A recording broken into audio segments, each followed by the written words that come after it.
असांजा भक्तमाल करण वारा ब्रह्मज्ञानी संत ब्रह्मलीन महात्मा ॾाढा महान पूर्ण दरवेश थिया। भक्तिमाली महाराज, भक्तमाली उन्हनि खे चवंदा हुआ। वे भक्तमाली महाराज कथा ॿुधाईंदऊं। अॼु ॾींहुं बि ॾिसो सूमर जो आहे, शिव भॻवान जो, त भगवान जा 12 ज्योतिर्लिंग आहिनि, जंहिंमें हिकिड़ो ज्योतिर्लिंग आहे बैद्यनाथ धाम। उन जे अलावा हिकिड़ो बिहार में भगवान जो मंदिर आहे, जंहिंखे उनखे बि नालो पइजी वियो बैद्यनाथ। ये हाणे जी घटना अथव कलयुग जी। त ध्यानु ॾिजो, भगवान मापे तोले बि दया न कंदा आहिनि, कोई हिसाब किताब बि कोन्हे, पतो न आहे कहिड़ी ॻाल्हि ते रीझे वञनि। त हिकिड़ो गायूं चारण वारो ग्वालो हो, गायूं चारींदो हुते।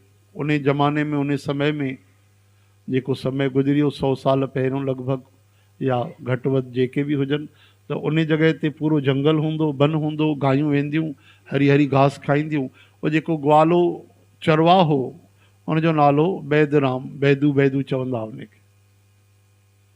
त उहो छा कंदो, घुमंदे घुमंदे उते जंगल में शिव भॻवान जो मंदिर हूंदो। चओ हरे राम। हाणे उहो चंचलता चपलतावश ॾाढी उनखे मस्ती हुई। त माण्हू हूंदा आहिनि न, कई माण्हू कुझु मस्ती कंदा रहंदा आहिनि, कुझु बि वेंदे वेंदे पता तोड़ींदा, हाँ कंहिंखे डंडो हणंदा, कुझु कंदा। त उते कोई न हूंदो हो, अकेलो वेंदो गायूं चारण। त शिव भॻवान जो जेको मंदिर हो, उन शिव भॻवान जे विग्रह खे रोज़ उन जो नियम हो 4 डंडा हणंदो। चओ हरे राम। ये कथाऊं ॿुधी करे विश्वास न ईंदो आहे। 4 डंडा गणे करे भॻवान खे हणंदो, ऐं पोइ भॻवान खां उतां अॻिते वधंदो विदा वठी करे। रोज़ नियम थी वियो उनजो, रोज़। ईअं कई महीना गुज़री विया, साल गुज़री विया, गायूं चारींदे अचे भॻवान खे ॾाढे प्यार सां 4 डंडा हणे खींचे करे। चओ हरे राम। हाणे हिकु ॾींहं जी ॻाल्हि आहे, उहो वियो गायूं चारींदो, कुझु गायूं अॻिते भॼी वियूं, हे बि भॼी वियो, मंदर खां पार थी वियो, समय गुज़री वियो, वापसि आयो। 3-4 बजे शाम जो गायूं चारण करे, गोधूली बेला थींदी आहे 4 बजे, हा न, 4 बजे गायूं वापसि ईंदियूं आहिनि, सुबुह जो वेंदियूं आहिनि। त वापसि आयो त गिरो खयईं, फुल्को खयईं, भाॼी खयईं, दाल, ऐं हीअं मुंहं में विधई त यादि आहे, अरे अॼु मां 4 डंडा त हयां कोन भॻवान खे।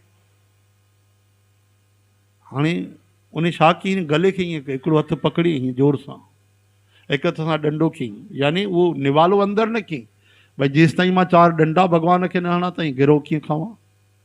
हाणे उहो विस्तार सां कथा संतनि न ॿुधाई आहे, उनजे अंदरि द्वेष हो, या भॻवान सां कोई उनजी दोस्ती हुई, या मित्रता हुई, या छा हुयो, भॻवान ॼाणे।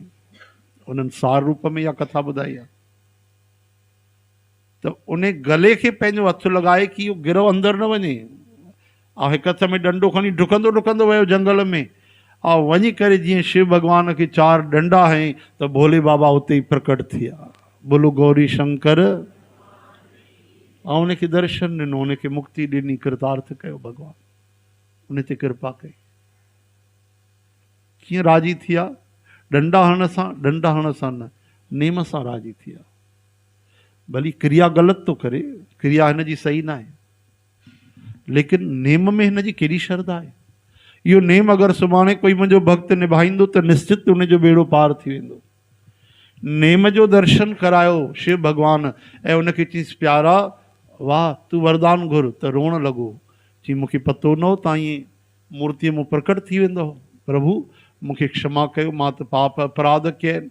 न न प्यारा, मां तोते राज़ी आहियां। राज़ी आहियो? हा, वञ, अॼु खां हिन जॻह जो नालो बैद्यनाथ पइजी वेंदो। तॾहिं उन जॻह जो नालो बैद्यनाथ पइजी वियो, बिहार में जॻह अथव। इन करे आशुतोष अवढरदानी, पतो न आहे कहिड़े गुण ते भॻवान राज़ी थी वञनि, कीअं राज़ी थी वञनि। त ॾिसो, नेम निभाईंदे निभाईंदे, हाणे नेम सुठो न आहे, ग़लति आहे, हिसाब सां कर्मनि जे विधान सां ॾिसंदो त इहो महापाप आहे। लेकिन हाणे भॻवान आहिनि, कंहिं ते राज़ी थी वञनि, भई रोज़ अचे।